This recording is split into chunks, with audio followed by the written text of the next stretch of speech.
Hare Krishna. Om Jnanatimirandasya Jnananjana Shlakaya Chakshurunmilitam Yena Tasmai Shri Gurave Namaha.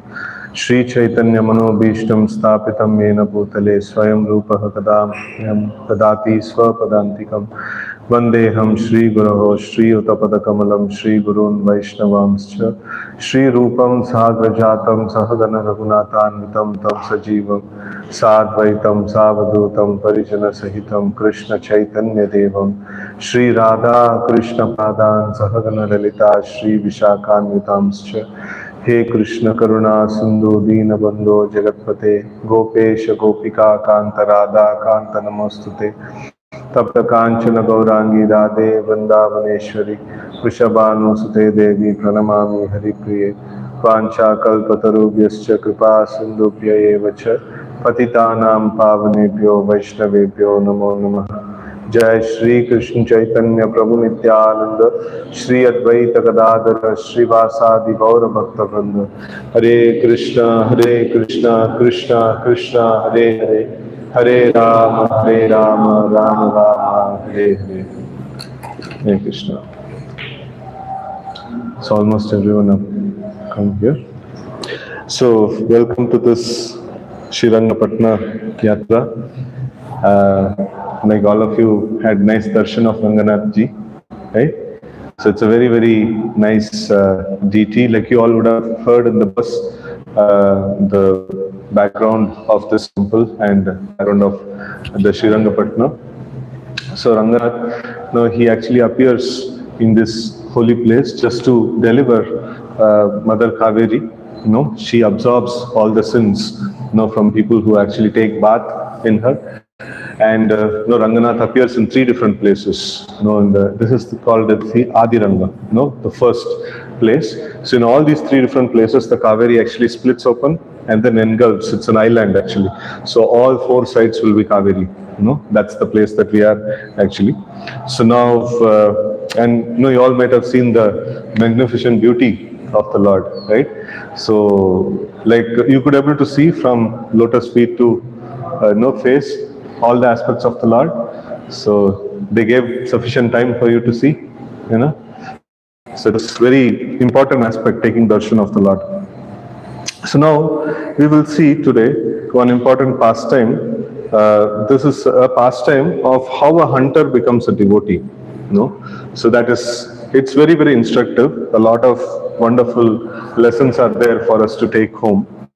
So this is once Narada, the great sage, he actually passes by a forest, and then when he is passing by, he is seeing that some deer is lying there, with twisting in pain. Somebody has shot an arrow on the deer, and it has broken its leg, and it is twisting in pain, right? So he is seeing that, and then he is passing by, and there is another boar, that is also pierced by an arrow, and it is also twisting in pain. So like this, he sees few animals, on the way, like which are all like half dead, half killed, not fully killed, and they are twisting in pain. So then he's wondering who's doing this job. And when he goes a little further, he's able to see a hunter, who's very dark, very fearsome. His eyes are like blood red, and he's actually aiming an arrow on few other animals that are there.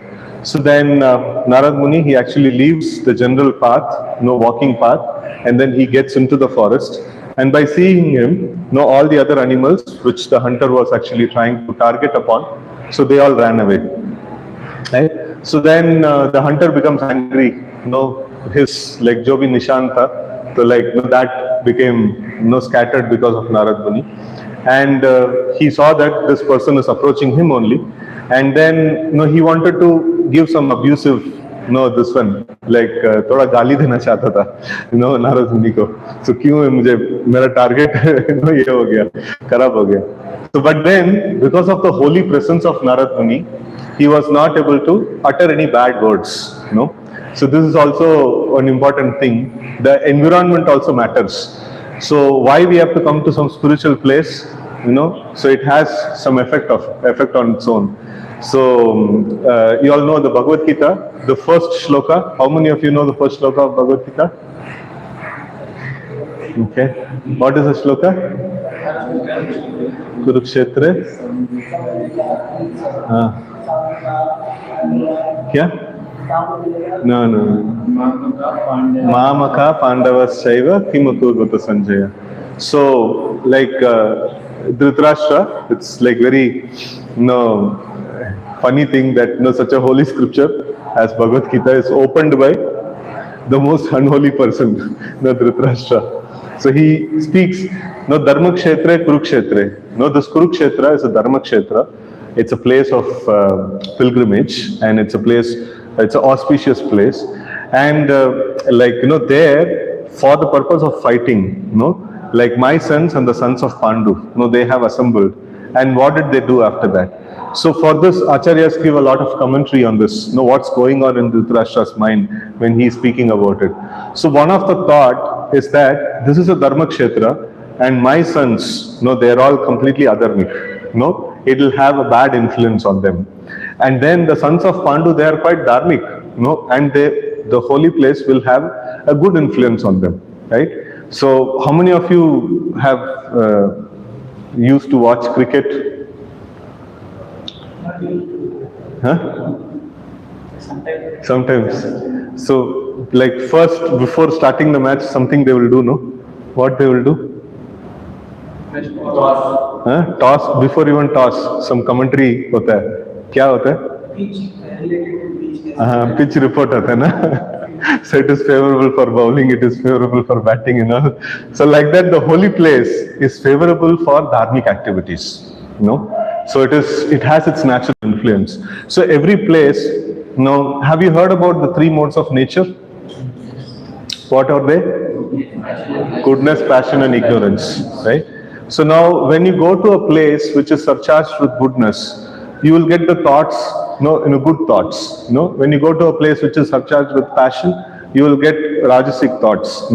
And then when you go to a place which is surcharged with ignorance, so you will get thoughts of that nature, right?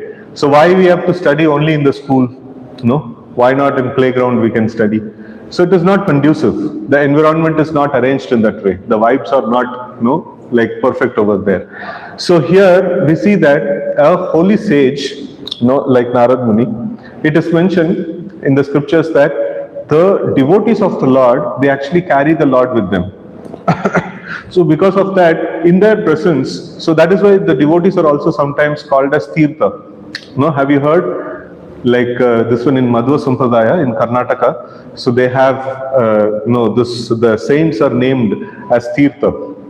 Badiraja Tirtha, like, in this way, like different names too you find. So Tirtha means what? What is the meaning of Tirtha? Holy place. And also this one, Charnamrit, water that has washed the feet of the Lord. So that is also called as Tirtha. So Tirtha means something that is very much strongly connected to the Lord. So, and especially it is mentioned for a holy place, right? So the devotees of the Lord, they are also like as good as holy places. Hare Krishna. So as good as holy places, So now when Narad Muni saw when Hunter saw Narad Muni, like because his aim was distracted, like he was aiming at some animals and they were distracted and they fled away seeing Narad Muni. So now he was angry and he wanted to use some abusive language, but because of the presence of such a holy sage, so those words were not coming to his mouth. He was not able to speak anything bad in presence of Narada. So then he asked, like, why did you come this way? Whatever animals I was targeting, so they all ran away by seeing you. So then Narad Muni says that I have a doubt. I want to clarify the doubt. and for that purpose I have come here. So then the hunter asked like, okay, no, what is your doubt? So then he asked like, no, all these animals I have seen half dead. So no, did you actually make them suffer like that? So then the hunter says, yes, no, I am the one like, no, who did this thing. And then he says that like, my name is Mrigari. He mentions his name as Mrigari. So if you see in the Sanskrit, like it is very, very meaningful language. Mriga means what? Huh? Hiran. Also, any animal would be called as Mriga. So Mriga, and then Ri means? Murari means what? Murari means Mura. There is a demon called Mura, and the person who killed that demon is called Murari. No, so Mrigari means a person who kills animals. No, the hunter name is also quite this one. No, everything has a very nice description. No, like we can see all words are meaningful actually. So now in English or any other language you see, it may not have so much deep meaning. Like in Hindi, what is a word for what is that? Clouds? Badal. Any intricate meaning is there towards that? In Sanskrit, what is the meaning of, what is the name for clouds? Megha is there. And then there is many nice meanings are there. There is one word is used as Ambuda. No? Ambuda. So Ambu means water, Da means one who gives water. So like Da means Dadati, to give. No? Ambuda means like that which gives water. It can be tap also, it can be cloud also, but it is very aptly, the meaning fits aptly for the cloud, right? And then we see that Jalaja, this word Jalaja? Kamal ko bolte hain, and then Lakshmi ji ko bhi bolte hain. No, Jalaja is one of the name of Lakshmi. And even fish is also called as Jalaja. Ja means to take birth, Jala means water. So that which has taken birth in the water. No? So like that. So in this way, so we see that this is very nice. The Sanskrit language is quite meaningful actually.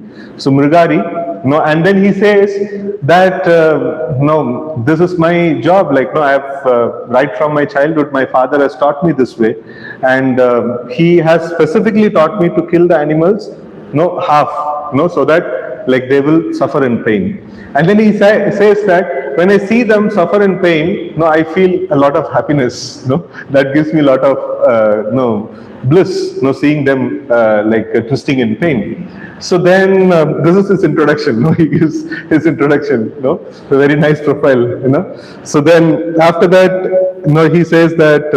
Then Narad Muni says, okay, like now that I've come to you, so I want a charity from you. I want to beg something from you.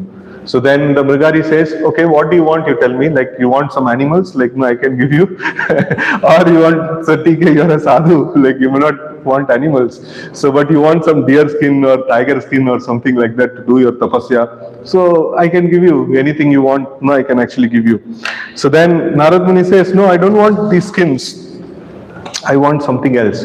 So he says that from this day on, if like you kill the animals fully, don't kill them half. So then Mrigari says like, no, what is the difference? Anyway, they are going to die.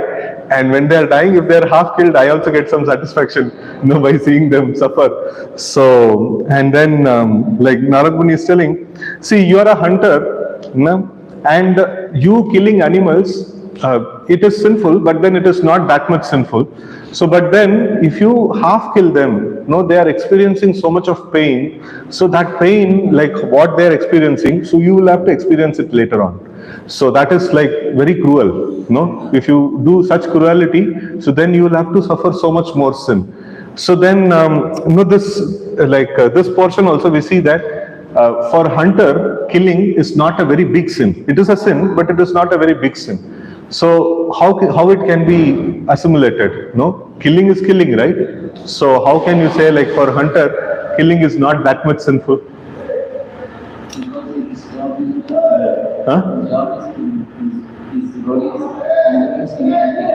But like giving pain to somebody is like a problem, no?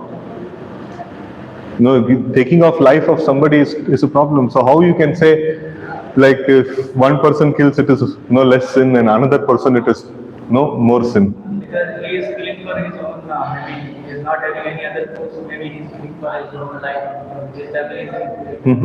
So jungle में kill कर रहे, like उधर तो fruits, vegetables, and so many things will be available. Depending on the type of culture, like we are told not to eat meat and all, but the Christians are told to take that, or the Muslims are told. No, nowhere it is mentioned. Huh? No, it is actually adharma. So, see, dharmic life means it is these hunter and all comes adharmic. No, in this one, if you see Bhagavad Gita, very nicely it mentions whole scheme of activities, like the superset of all the activities if you take. So one is sinful, that is not regarding to scriptures. And then when another is sinless or pious, it is called punya. No, so punya, if you see, like the basic thing is to follow the scriptures. And if you start following the scriptures doesn't allow animal killing at all. Right? So scriptures starts from saying that, like, karma yoga. So then after that comes Jnana Yoga and Ashtanga Yoga and Bhakti Yoga. So this is the permissible, this one, superset of all the activities. Apart from this, nobody can do any activity. Anything that you do against the scriptures is called sinful, right? So now, why this punishment is more is because, like, when the advancement of knowledge is more, why this, like, Brahmana, Kshatriya, Vaishya, Shudra is there? No, they are not covered in this 4. They are 5th class, like they are outside the Varnashrama system, right? So now, why this different gradation is mentioned? On what basis?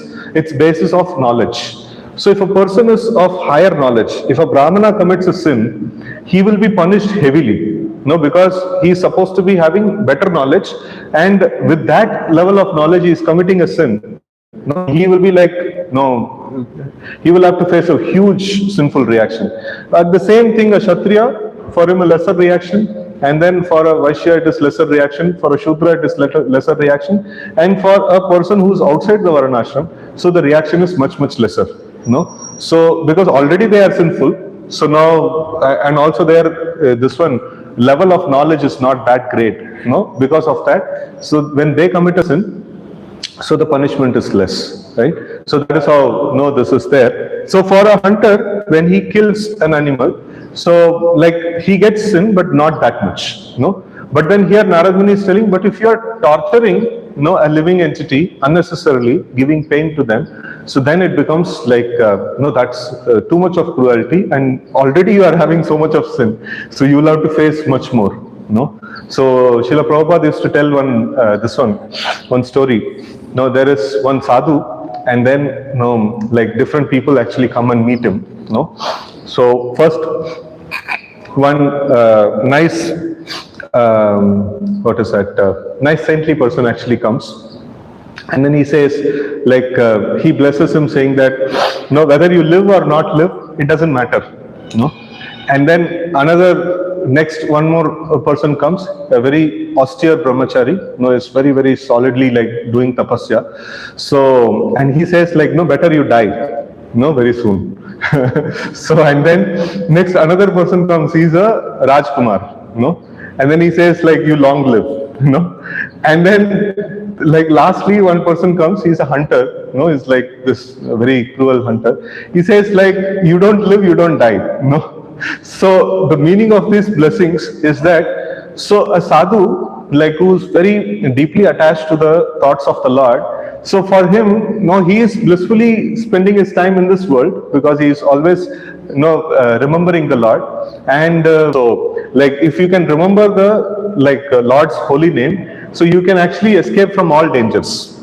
So that is the meaning of this. Harisprati Sarva Vipada Vimokshana. So now this person, a sadhu, is very expert in thinking about the Lord. So for him, like, whether he lives or dies, it doesn't matter.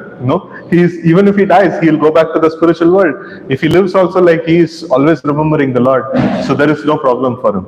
And the second person who came is a brahmachari, like who was doing so much severe tapasya. So he was actually putting himself in so much of pain, for executing tapasya.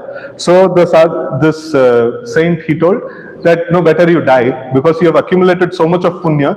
If you die, you will have nice joyous life. The punya, you will get the benefit of the punya, right? And then the Rajkumar, prince, like for him he gave the blessing that you live long. No, because Rajkumar is like, he's having so much great opulence, he's in nice happy life he's leading, but in that he's committing a lot of sin. So if he dies, then he has to face the reactions of the sin. So better you live long, jitna tak hoga, like so enjoy. No, he says like, don't live, don't die.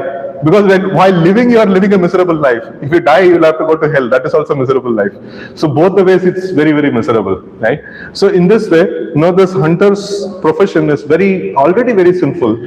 And in that, like, you are like half killing the animals and are giving so much pain to them. That is even more cruel. And you'll have to face the similar kind of pain in your next life. And every animal that you kill, will again come and kill you back. So this is something like that he mentions. So now you see, this is also like the Sanskrit word for meat. What is the Sanskrit word for meat? Mamsa. Mamsa. So that definition, every word has a definition. Mam saha kadati iti mamsa. So like anybody has studied Sanskrit in this one? Little bit. Anybody else? So if you see, like the Sanskrit has every word can be pronounced, can be like constructed in different ways. So now aham means what? No, aham means myself. Aham means myself. And mam means like mam means like this one, subject and object. No, hota hai na? Like a sentence mein. So mam means the object. Aham means the subject, like aham saha means he, aham, like mam saha, like kadati means to eat, mam saha kadati iti mamsa. So meat means what? Meat means this entity is going to eat me in future. This person, whoever has been killed, like he is going to eat me in the future. So that's the meaning of flesh. That's the meaning of meat, actually, in the Sanskrit. So now, like this, Narad Muni says this, like you are killing all these animals, like all these animals are going to kill you back, and you have killed 100 animals. How 100 animals will kill you? You have to take 100 births. So much like you have to do, and in each of the lives, you will have to suffer the same quantum of pain, that these animals have undergone. So you will also have to suffer that. So maybe we can close the doors. We will be here also. You can close the door. We'll get a little. Thank you. So he says that like if in the future lives all these animals will come and kill you, and you will also have to experience the similar kind of pain that they are going through, actually. So in this one important, this one, there is a nice purport Srila Prabhupada gives to this. This is an authoritative statement given by the greatest authority, Narad Muni. If one gives another living entity unnecessary pain, one will certainly be punished by the laws of nature with a similar pain. Although the hunter Mrigari was uncivilized, he still had to suffer the result of his sinful activities. However, if a civilized man kills animals regularly in a slaughterhouse to maintain his so-called civilization, using scientific methods and machines to kill animals, one cannot even estimate the suffering awaiting him. So-called civilized people consider themselves very advanced in education, but they do not know about the stringent laws of nature. The laws of nature are always working, actually. So it is not that if somebody is giving pain to someone else, not just because of killing animals, even with harsh words, or even with our own, like for example, like if you are not so much cautious about environment, so we are giving pain to the next generation, actually. So even that is also a problem. To the best of our capacity, we should see how to preserve the environment, how to speak nicely, in a way it is not hurting to others, and then like how not to physically also hurt other people, right? So it is a very important thing. And we can hardly imagine the suffering of one who maintains a slaughterhouse. He endures suffering not only in this life, but in the next life also. It is said that a hunter, murderer, or a killer is advised not to live and not to die. Now that example that we discussed. If he lives, he accumulates even more sins, which brings about more suffering in the future life. He is advised not to die because his dying means that he immediately begins to endure more suffering. Therefore, he is advised not to live and not to die. As followers of Vedic principles, we accept the statements of Narad Muni in this regard. It is our duty to see no one suffers due to sinful activities. Foolish rascals are described in Bhagavad Gita as Maya Apahata Jnana, which indicates that although they are superficially educated, Maya has taken their real knowledge away. Such people are presently leading human society. In Srimad Bhagavatam, they are described as Andha Yatandir Upaniyamana. These rascals are themselves blind, Andha, and yet they are leading others who are blind. When people follow such leaders, they suffer unlimited pain in the future. Despite so-called advancement, all this is happening. Who is safe? Who is happy? Who is without anxiety? So now, there is so much of studies that are happening. Now it says that so much of depression rate is increasing, suicide rate is increasing, like so much of people are in anxiety and things like that. Why this is happening? Because there is, in a mass scale, no killing of animals that are happening. Mass scale sinful activities are happening. So when so much of sin is being perpetrated, so then what happens is, it has to come back. All these things will come back to us. So in the form of anxiety, depression, and various different things. Different kinds of diseases. So all these things, the root is because we have committed some sin, and we are part of a society which large scale it actually commits sins. So that is actually a problem. So then, unnecessary pain is a severe sin, and even the Shastra, it gives people, like even for hunters, the Shastra actually regulates. If you want to hunt, if you want to actually eat animal flesh, so then do it as a sacrifice to some deity, like Bhadrakali or somebody, and that too once a month, and that too like in the Amavasya night, like where nobody else is seen. When you do open slaughter, what happens is that it creates a sanskar. When somebody else sees, okay, I can also do this thing. The impression actually comes. So that's why it is mentioned, you should go to a place where it is completely not seen by anybody, and then you should cut the goat or any other animal with one slit. It should not suffer in pain.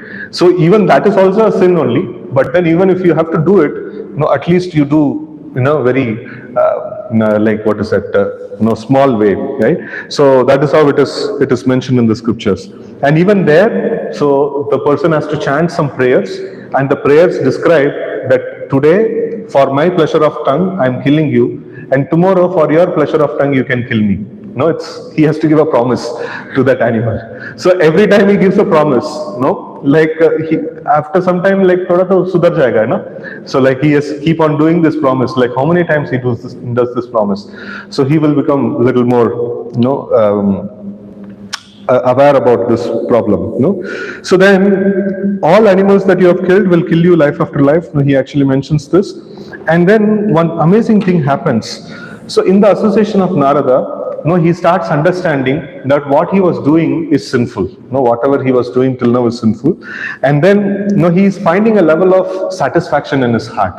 So why this is coming? Because, he is associating with somebody pure at this point in time, somebody who is actually very much advanced in devotion.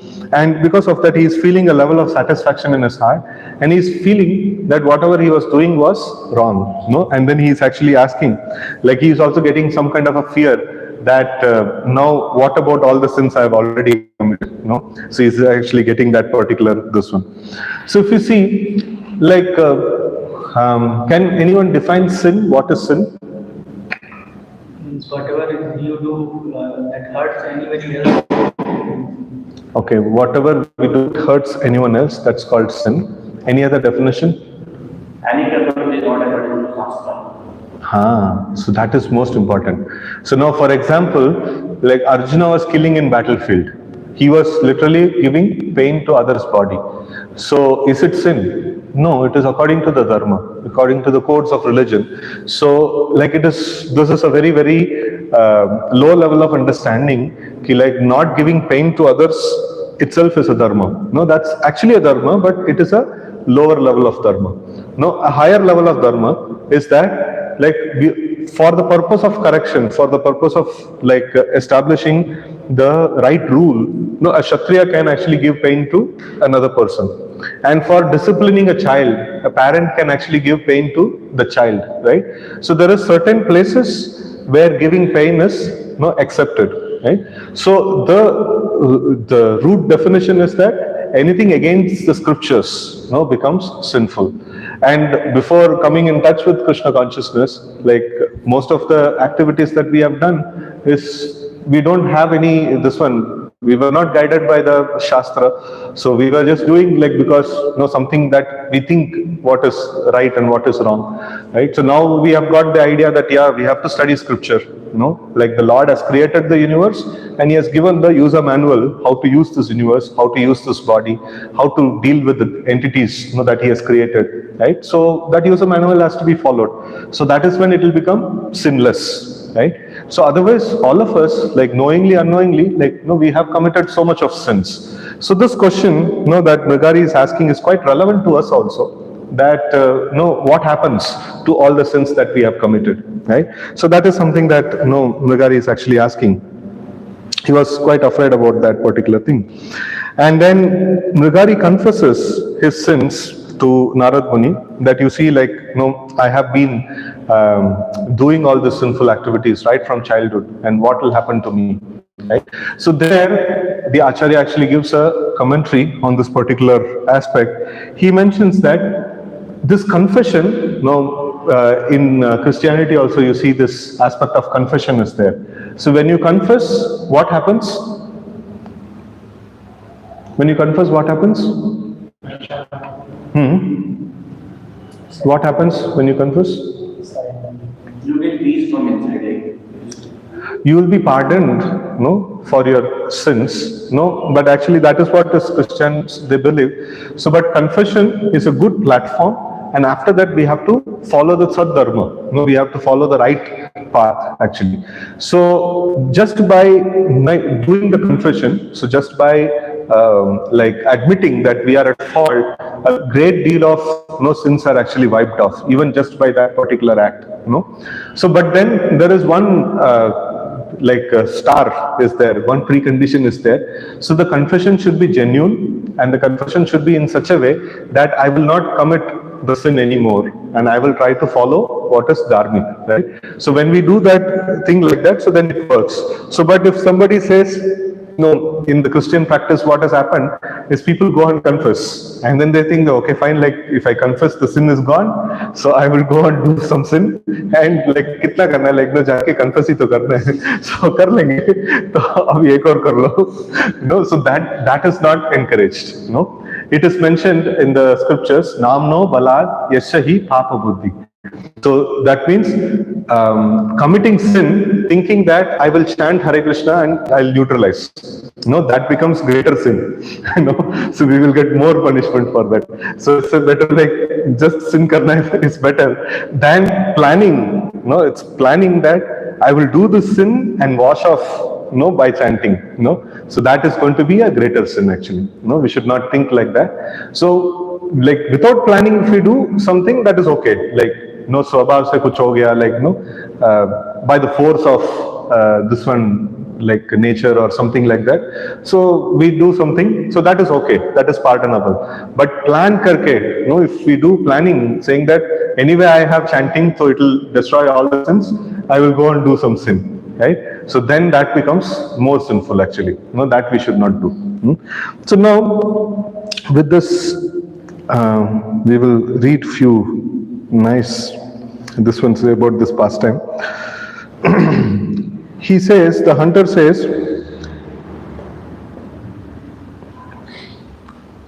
so now I am wondering how I can become freed from these unlimited volumes of sinful activity.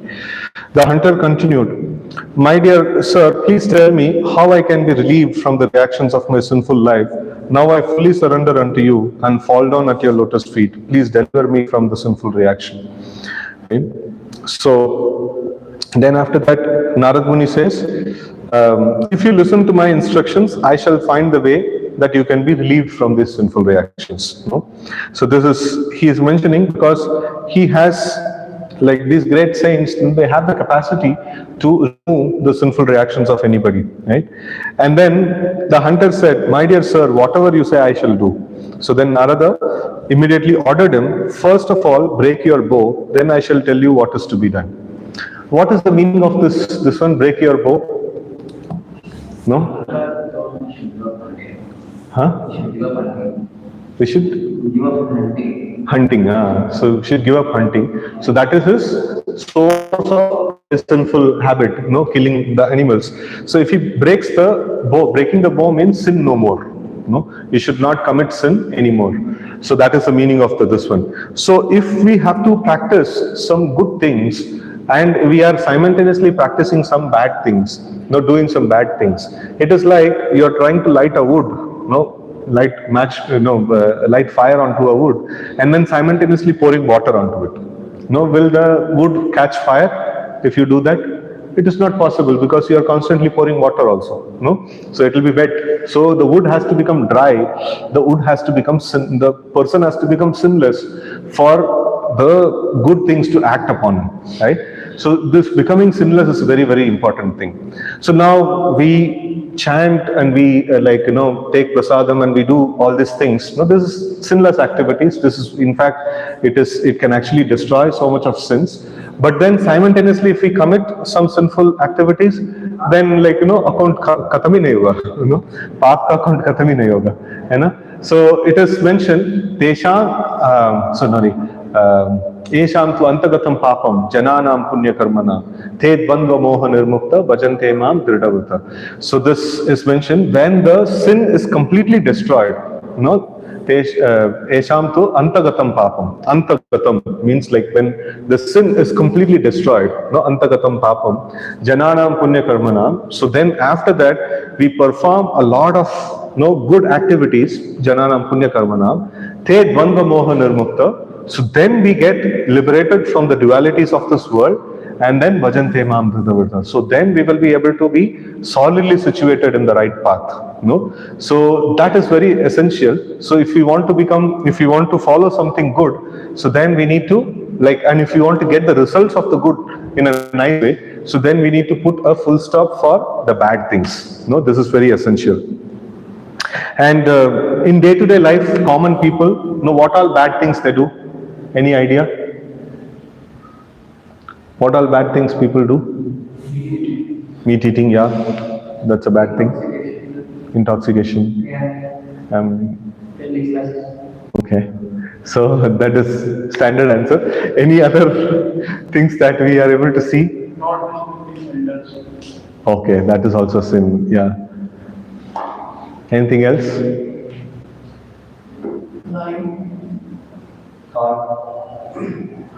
Thought level पे इतना ज़्यादा problem नहीं है, because in Kali Yuga we see that the sins committed in the level of thought is not punishable. So in other ages, sins committed on the level of thought is also punishable, but in Kali Yuga some allowance is given. ये तो already इतना sinful है, इसको ये भी calculate करेंगे तो किधर जाएगा बंदा? So थोड़ा सा concession है Kali Yuga में. And on the same time, even a good thought that you have, that is awarded in Kali Yuga. So that facility is there. Even somebody is not doing anything good, at least soch ka level pe he is thinking something good, still he is given some benefit out of it, like that. So anyway, thought is not counted. Actions, what other actions?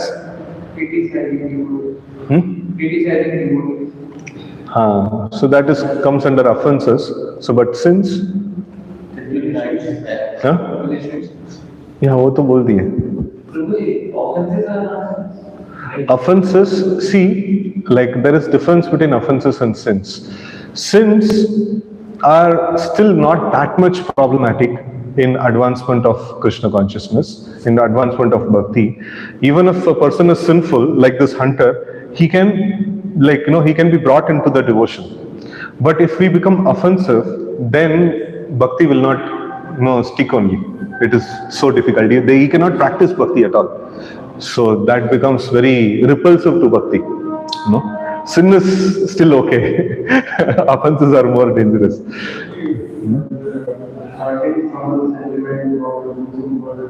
Yeah, they are also sinful. We see that it gives pain to somebody else, right? So it becomes a problem. If it is not, if it is unnecessary, if it is like a teacher, beating a child, to a legitimate extent, these days that is also becoming a problem. So to a legitimate extent, just to, get into a proper sense. So then that is not considered to be sin. But then simply like using very harsh words, piercing words, to another person. So that is sin, actually. Like in the way scenario, when you use these words, then they think that these are just words. We just use it. It doesn't matter. Yeah. Yes. So what does that mean? Yeah, so it becomes sinful. See, in Kali Yuga, it is, so that's why I just asked this question. So in Kali Yuga, you see that every act that people are doing is invariably sin. So that's how serious it is. Now, for example, in Bhagavad Gita, so Krishna mentions, Yajna Shishta Shino Shanta Muchyante Sarva Kilvishay Bhunjante Tve Aham Papam E Pachanti Atma Karanat. So Krishna mentions that, see, like whatever we have, we get it, like whatever food items we get. So the proper way of consuming them is that first we should offer them in yajna, we should put them, like we see in our temple, we see that anything that we give you is prasadam. Right? So sometimes when we tell people that you see, have prasadam, and then we give a full plate of prasadam, say, no, prasadam jaisa dijiye, itna sa dijiye, prasadam should be consumed only this much. And kana ka sakta hai achhe se, prasadam is like only small quantity. Why this conception has come? It is actually a misconception. So actually, traditionally, if you see, even in your own families, you ask your elders, what used to happen some 20, 30 years or 40 years before. So everything that is cooked in the home first would be offered to the Lord. So Yajna Shishta Shino Shanta Muchyante Sarva Kilvishay. So like to be sinless, we should actually eat that which is first offered to the Lord, or that which is first like used in the sacrifice, and that can be used, first used in yajna. So now, like we just purchase anything and everything from outside and we just eat, and then we go to hotel and we just eat anything we want. So this is also sin, actually.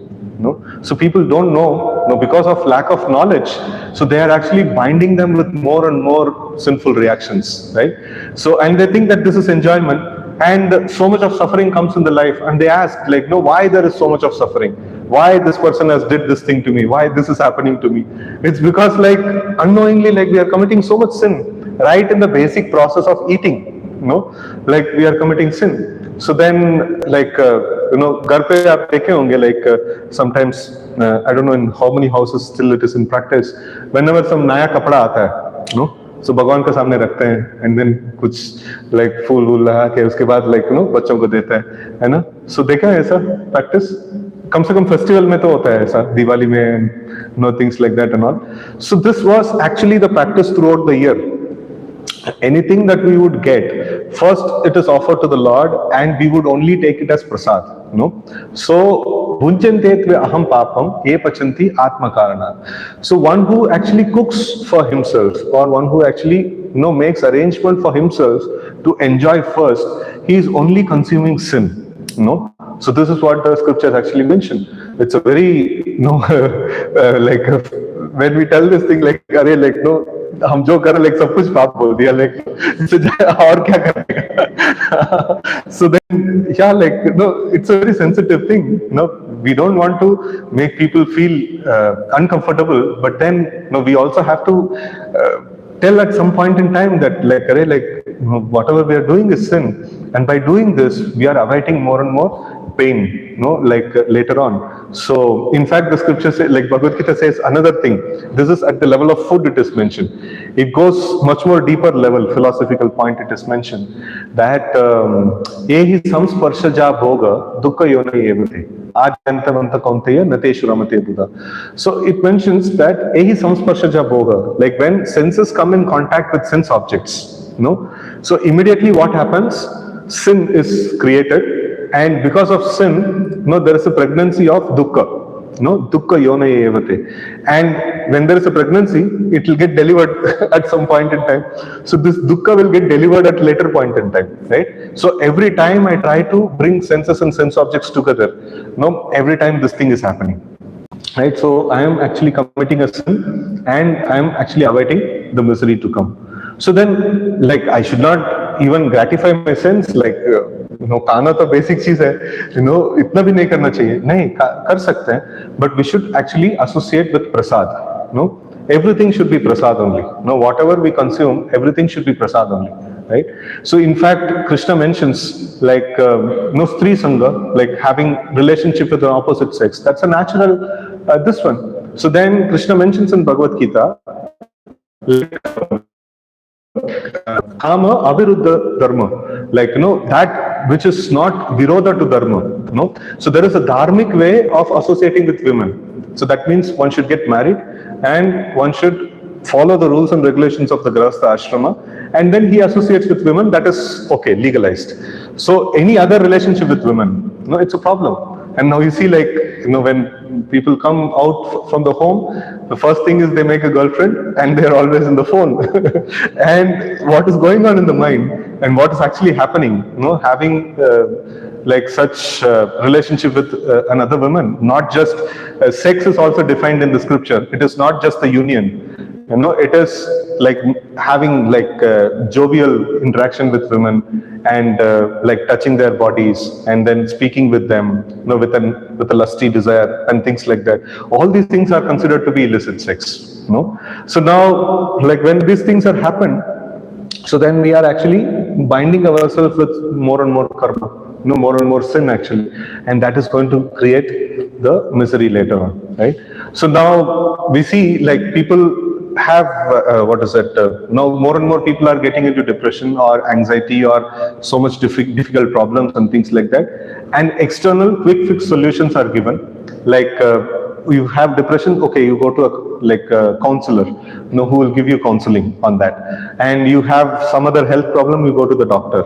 And you see like so many people are thronging in the hospitals, these days. Why this is there? Because there is a lot of sin that is getting deposited, right? So the overall environment is becoming a problematic thing, So now we see that like, so this is not to scare anybody, but then the fact has to be spoken, Sometimes like we need to actually speak about the fact. So this sin like can be avoided, can be actually, we can actually get out of this when we practice the devotional life, and when we understand, okay, this is sinful, this should not be done, and we should actually avoid them. So that is the reason we see that, like our Acharya Srila Prabhupada, so he wanted that to create facility in such a way that people will get opportunity to practice dharma, right? So that is why if you see like in ISKCON, like we would give discourses and we would distribute prasadam, because prasadam is one thing like which people happily accept it, and then their sins would get destroyed through that way. And also somebody wants to live the life in this one, like we train grahasthas like how to actually live in their home, with their relatives and everyone, like in a way that is dharmic, And then like boys, like when we train the grahasthas, it is quite easy. We train them, okay, like now you stop this one direct eating business. Whatever you cook, you offer it to the Lord and eat. So it's quite easy to train the grahasthas, like married people. But in the boys, like what we can do, like they have to eat and they have to eat outside only. So how will it, how will they can actually avoid this thing? So and then like other people will be there and they will be eating so many different things and the environment will not be favorable.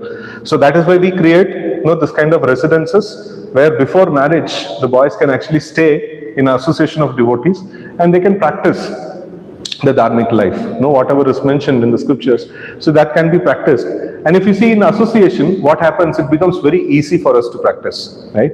So I've seen like, people, they're struggling to chant, 16 rounds and things like that. So, do char mala jap karte hain. So, but then when they come and stay with devotees, so then immediately it becomes so easy, like my first experience also, like when I first time came to temple, like before that I was working in Wipro Technologies, and there in the office, like we used to have some nice satsang. So then one day, like I was brought to the temple, and then in the temple I was chanting. Before that I was chanting 2 rounds or something like that. So temple mein baith ke chanting kar raha tha. So I thought everybody will be chanting that much only. So then after 2 rounds I saw nobody is getting up. ठीक है, और थोड़ा करते होंगे. So I was chanting, and then I was seeing like आधा घंटा 1 घंटा हुआ तब भी कोई उठ नहीं रहे. So then ऐसे से करते करते 16 वाला हो गया. So it becomes easy, in association. So alone it becomes so difficult, So when we are there in association, these things becomes quite easier actually. So in that way, so this is the reason, like we actually create, all these facilities, where if a person is married, so then that's not a problem. He has his home, so he can make the home in the way he wants. But if you're unmarried, so then it becomes quite difficult for us to adjust all these things in this one. So that is why we create a basis. You see, like all these other boys, like who are staying in the base, so they stay because this nice prasadam is there, and then all the things that we need to do are very nicely regulated, and very easily it gets accomplished. So we can live a sinless life. So then Narad Muni told this thing, and he asked him to break this one bow, and then I will be able to teach you further. So then, being okay, the hunter replied, if I break my bow, how shall I maintain myself? This is the only business I know. If I break my bow, like where will I get my maintenance? So then Narad Muni replied, do not worry, I shall supply all your food every day. So, it is like Narad Muni is a sannyasi. A sannyasi means, like, if you see, they are generally the beggars. They don't have any bank balance. They don't have anything to like offer to anybody. But then he's telling that I will supply your food every day. So there is nice purport. It's very, very nice to contemplate upon. The source of our income is not actually the source of our maintenance. It's a very nice statement. The source of our income. That means your salary is the source of your income. And that is not your maintenance. That's what the Acharya is saying. Every living being, from the great Brahma down to the insignificant ant, is being maintained by the Supreme Personality of Godhead. Eko bahunam yo vidadati kaman. Eka means that one person, that is the Supreme Lord. Bahunam means the many entities, all the living entities that are there. Yo vidadati kaman. Kama means what? Desire. Vidadati. Dadati means to give.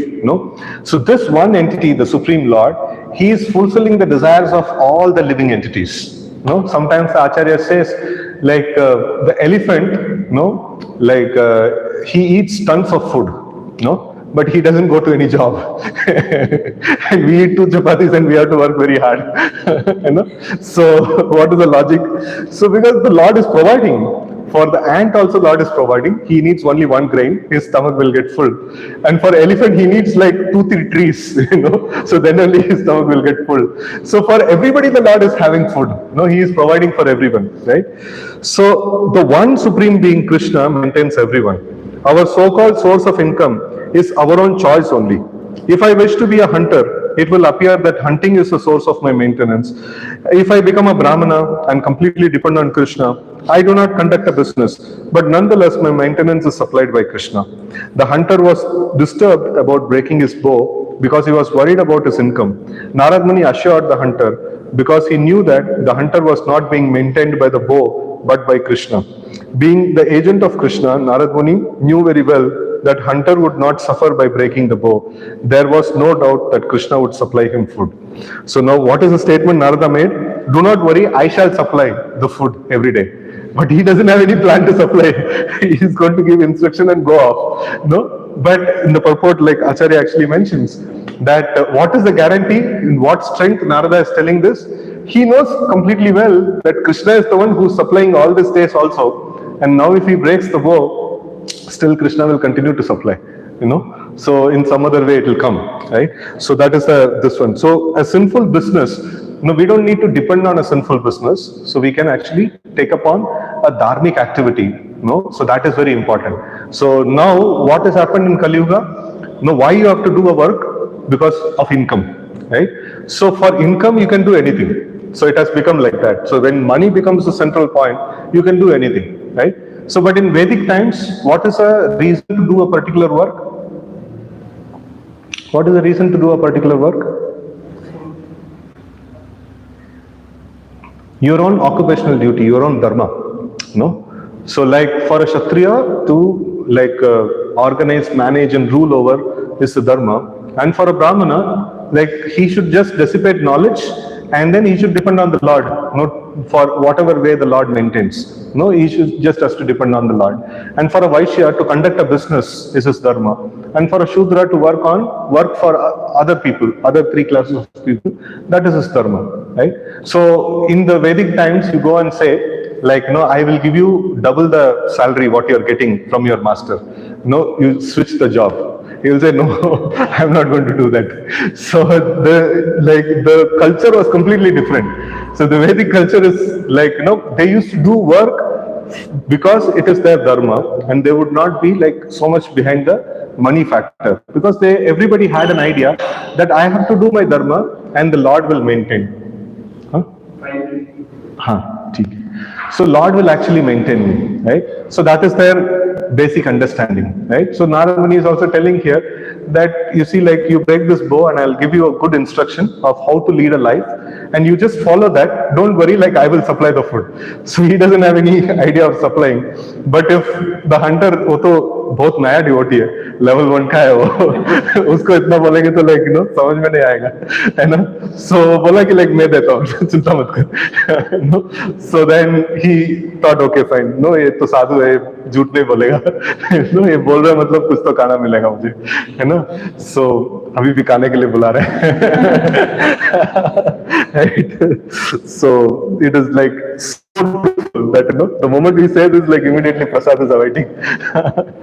So then after that, Narada Muni says, he gives him the vritti of a vanaprastha. Vanaprastha means a retired life.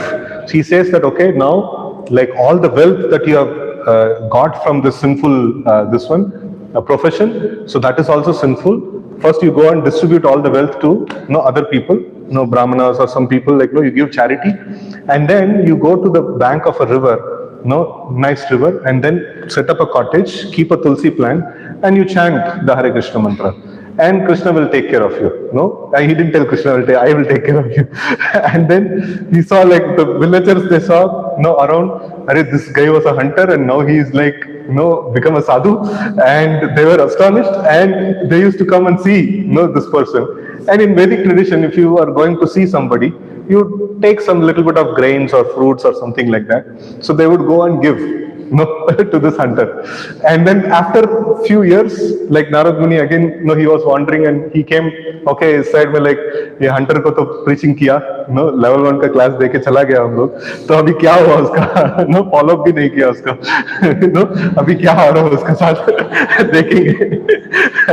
But Narad Muni is not a preacher like us, he is very powerful preacher.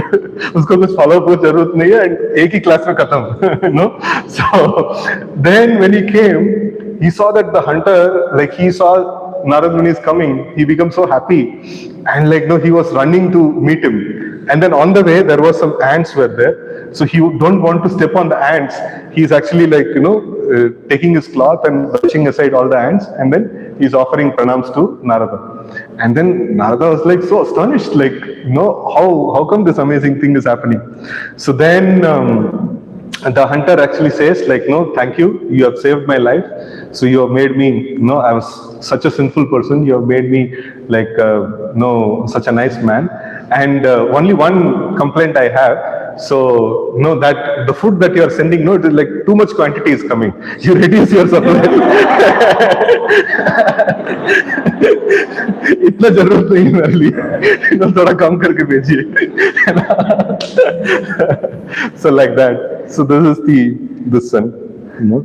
So we also see that wherever, like when we are practicing Krishna consciousness, when we are studying Bhagavad Gita, we should see that like we are reducing our sinful activities, and more we chant nicely and we study the Bhagavad Gita nicely.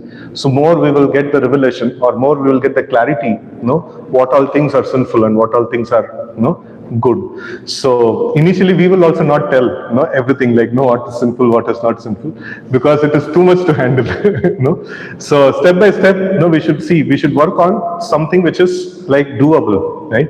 So we should not take too much of burden saying like, no, itna sara paap hai, like no, then it becomes very difficult for us to handle also.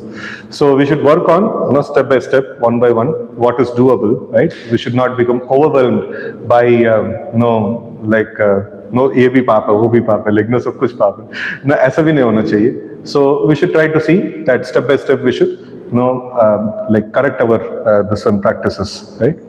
Getting up early in the morning, doing the chanting of this one, studying scriptures, these are all pious things. Accepting prasadam, so these are all very nice things, and like whatever these good things are there, so we will create, we are creating facilities, for trying to engage in these good things in a nice way, right? So you can also wish to stay, amongst the devotees, like how other boys are staying in the base and when they are going to work. So if you see, like it is just like friends staying together. So they put their finances, they share, and they spend their expenses. That's all. So, but what is the difference between this, like staying with the friends and staying with devotees? So if you all want to stay, we will not do anything. Like you all only will find a house, you all only will do everything, you all only will spend. What you are doing outside, the same thing you will do. But the thing is, the procedures that will be there, so that will be like very nice. That will make the whole thing, whole environment so nice, So we will give the guidance only, but rest everything, whatever you are doing, that only will be continuing to do. But then, the whole life will become very blissful, because of this nice thing. Any questions in this discussion that we had?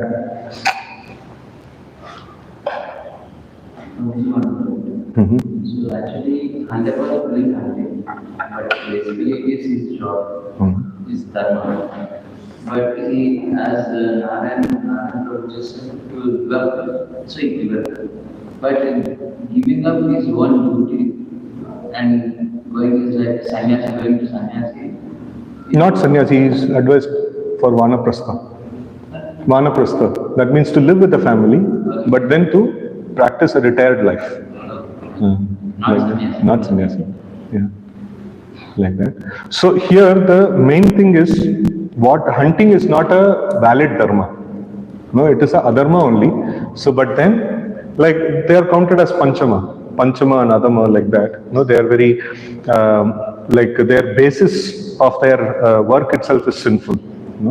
Like that. So such people, so when they get the association of sadhus, so they will be able to do something higher. So now Narada lifted him from the Panchama category and he brought him to a higher level, at least to the level of a Shudra, and later on when somebody practices devotion nicely, then he can even elevate himself to the level of Brahmana. So this caste system that people talk about, so that based on birth, that is not right thing actually. So according to the scriptures, even Bhagavad Gita, Krishna mentions Chaturvarnyam Maya Shrishtam Guna Karma Vibhagasha. So Vibhaga is made based on what? Guna and Karma. And how to change the Guna? So that is also a very interesting thing. How many of you have attended a systematic corporate training or something like that? Have you attended any corporate training anytime? So you have attended. So they talk about three things, right? Like knowledge, skill and values. So any training you attend, so they will try to do these three things. So if you see, according to the Vedic knowledge, knowledge aspect, know what is right, what is wrong, know kuch slok memorize karna and things like that. This can be trained in a classroom session. And there are certain skills that are there. For example, playing mridanga, playing kartal. So this cannot be a classroom session. It's not somebody speaking and you listening. You cannot get to learn. Cooking nice prasadam. These things are Vaishnava way of life and things like that. So these are some things, skills that needs to be trained. Like a little bit more training is required. Physical training is required. And then there are certain things called values. This is guna. Guna karma. So karma can be trained, but guna, qualities. Like for example, a person has to be made a brahmana. He has to be honest. He should be truthful, and he should he should be well educated in the Vedic scriptures and things like that. So now it has both skills and values. So the honesty, truthfulness, patience, and things like that. How these values will come into our system? So in general way, if you see, these values cannot be acquired. If somebody is a Shudra, so it is like the body, certain body he has got. So that body cannot be changed, throughout the life. So subtle body, of like, they cannot control their senses, and they are not like fit for getting higher knowledge and things like that. But this guna can be got by another means. If he serves a person who has a higher quality, so by the blessings of that person, he can actually get it. This values, the component of values, this cannot be like honesty. Now I heard a class about honesty. Now I'll try to practice. It's not possible. Okay, I'll train myself to be honest. Still it is quite difficult. But then, like this kind of qualities can be got from a person who has it. And by the blessings of the person, we can actually get it. So now we see what's happening in this transaction. It's not just Narad Muni is speaking, not just that. So Narad Muni is actually blessing the hunter, and that hunter is actually getting a higher quality. And later on, when Narad Muni comes back to see, after a few years, he actually reached the position of a Brahmana. He doesn't even want to like harm an ant. So it's like a very nice elevation actually he has got. So this is possible by the way of association of sadhus, like that. So here also, like we get quite often during Corona period, it was not possible, but otherwise, like many sannyasis would come, to visit. So see, most of us, we are practicing for like 10 years, 15 years, or some of them are practicing Krishna consciousness for 5 years and things like that. So now these sannyasis, when they come, like they are practicing Krishna consciousness for 30, 40 years, and you can see the difference. Like they will have a different kind of aura and personality itself, right? And when we serve them and when we hear them, so we get like boosters. We get amazing set of qualities from them. These values can be brought about like that. Sadhu sangha, by good association of great saintly persons, right? So in that way, we can actually bring about values. And if we stay with devotees and like practice Krishna consciousness in that way, so then it becomes even more nice. Like we will develop, very quickly we will develop many good qualities, like that. So one question I was also looking at the last time, there will be a lot of hunters. So why that particular Brigari has got virtues given up for Narada, why not others? And one more question on this, like, at the end of the day of Brahma, when this thing has got raised, right, and also whatever vision, so means like all the sins of the personalities who are staying on the will that be like made as 0, and all. So this why only Mrigari, why not others? So this is called the great good fortune of a living entity. So the sadhus, they actually wander to benefit the living entities. Now for this, a small background, if you see, all of us were residents of the spiritual world, all of us were residing there. So but then, we had asked the Lord, I want to be separate from you. Now I want to enjoy things separate from you. So then what happens, like everywhere the Lord is present, there is no place where the Lord is not present, right? So then the Lord says, okay, fine, if you have that desire, I can create an illusion, because there is no place where I am not there. No, I am there everywhere. So I can create an illusion where you can think that I am not there. So that is the illusion that all of us are put into. So now Lord has created this illusion, and this is a perfect illusion. Nobody can by mistake also think of Lord. So that is how powerful the illusion is. And now, how will the living entity go back? The Lord has given a promise saying that I will not disturb you. So but then how will the living entity ever be able to do devotion?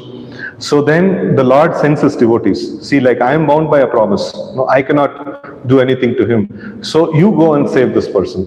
So that's why devotees actually take books and go in the streets and try to do book distribution, and take passes and go on the streets and try to meet people. So what is the thing?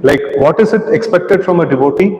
How we can do benefit to another person. See, you have forgotten the Lord and you are wandering in this material world and suffering. You just do this much. You just surrender to the Lord, and rest everything the Lord will take care. Our job is finished. So the Lord is bound by a promise that he has given to us, saying that I will not disturb you. You enjoy. So but then this is not the way to enjoy. So we are suffering only in this material world. So a devotee's job is that you again request the Lord that, see, I am your son. I want to get back to you. So I am suffering in this world. Please take me back. So this much if the living entity says to the Lord will take care. And that is only the job of a devotee. He just has to convince another person, saying that, you see, you are children of Lord. You are all children of Lord, and you have to again go back to him. This much if he convince, that is sufficient. For that purpose, Narad Muni, and in the disciplic succession, even following in their example. So we are also trying to do the same thing. Right? So we are trying to go, which boy comes to the session, which boy doesn't come to the session. It is his good fortune. We try to distribute the passes to everybody. And a person who accepts the pass and he doesn't come, what is his fate? Still he has accepted a pass. Some benefit, some punya has gone to him. Definitely in some time in the future, this punya will reap benefit actually for him. So like that. And another question, when Brahma's end of the day, pralaya comes and all the living entities are wiped off. So when the next creation happens, the same set of karma, with the same set of karma, they will take birth. Nothing will their karma will not get wiped off at that point in time. They will again resume wherever they left. Any other question?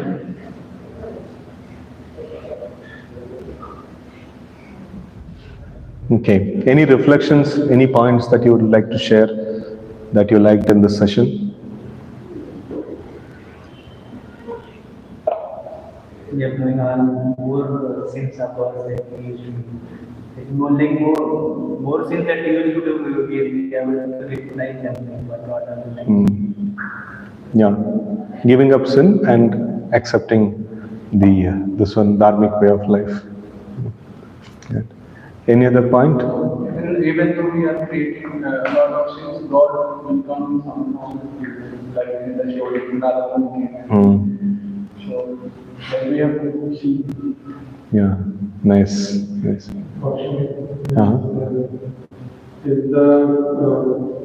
the Java one we have in let's say sex or in society to be average age or 30 years.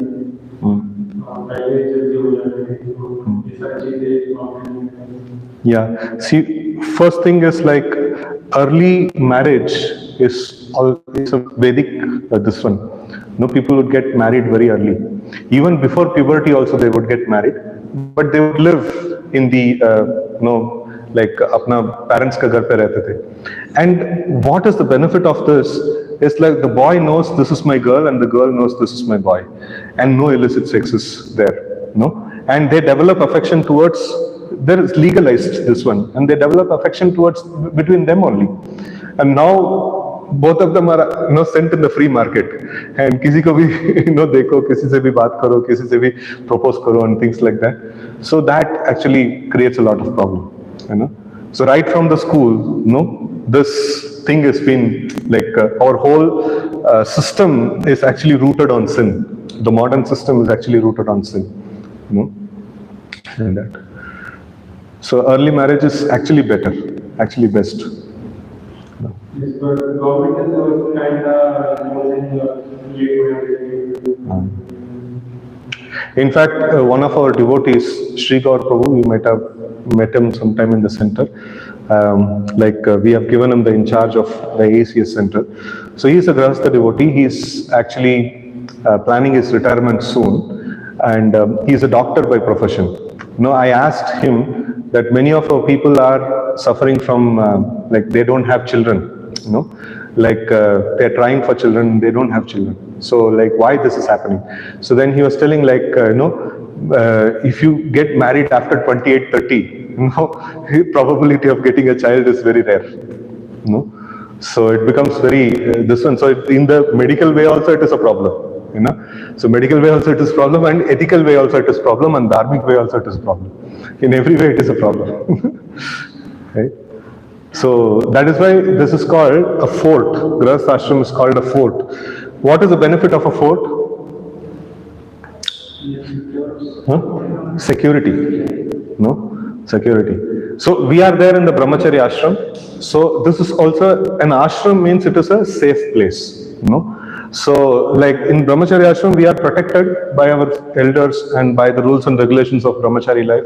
We are protected. And grahastha ashram, so by the rules and regulations of grahastha life they are protected. That is also a fort. That's a safe place to actually reside and like practice Krishna consciousness. So when we are outside the fort, then it becomes a problem.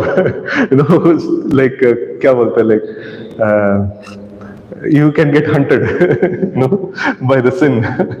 Right? So if you are safely parked in one of the ashrams, then it is good. Yeah. Yes. So I have a question. So I would like to know your thoughts on that.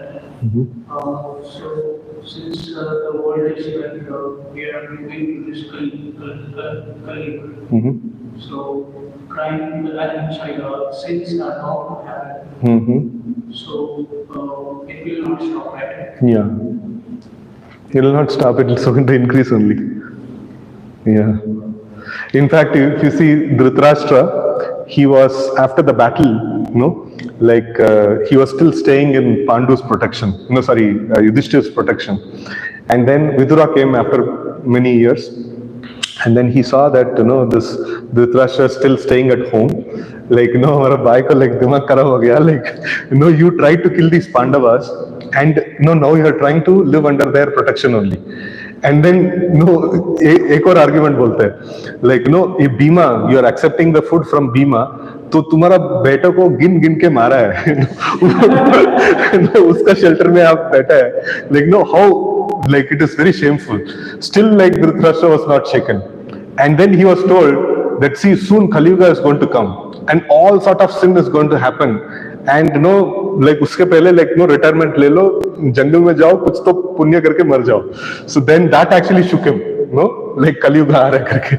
So people in the previous ages, they will be scared, if you don't do things properly, you'll have to take birth in Kali Yuga. अरे like ये तो बहुत भयंकर है, मैं सही करूँगा. So it is like so scary thing, and we are in midst of it, Yes, we have got after all those scary things we have got, and then we got birth in Kali Yuga. हाँ, मतलब कितना पाप किया है इधर पैदा होने के लिए. Yeah. Like after reading the Gita, did you shake anything? No.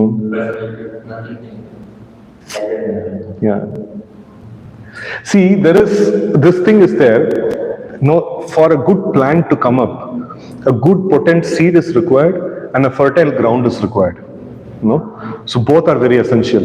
So if you banjar bhumi mein like बीज उगाएंगे, like कुछ ये नहीं आएगा, पेड़ नहीं आएगा उधर. So the fertile soil is also very much necessary. That is why you see that now this Mrigari, like he was not having a challenging attitude towards Narada. Like he was questioning him and he was inquisitive. So, and he was trying to understand. So because the environment was good, his heart was, is good. So Narada could able to sow the seed of devotion into his heart. But Dhritarashtra was so very, partial towards his sons, always siding towards adharma. Like he was not very resolute in his this one. Like people came to him also, like Akrura, I think Akrura came, like he told, see, Krishna has come, he is the Supreme Lord, and he is favoring the Pandava's sons, and like, Pandu's sons, and what you are doing is adharma. You should not do it.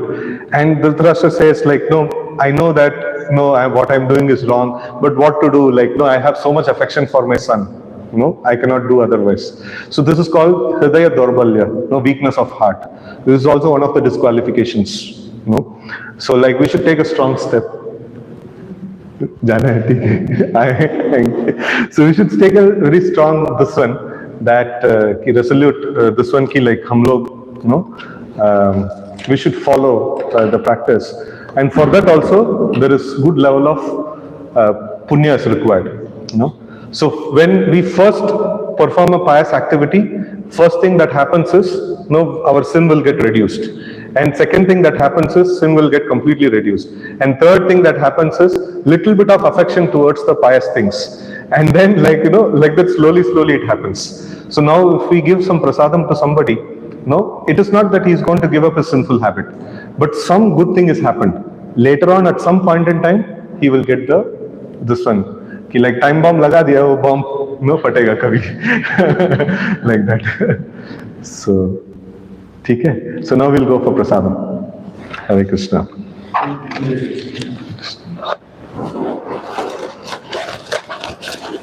Srila Prabhupada ki jai.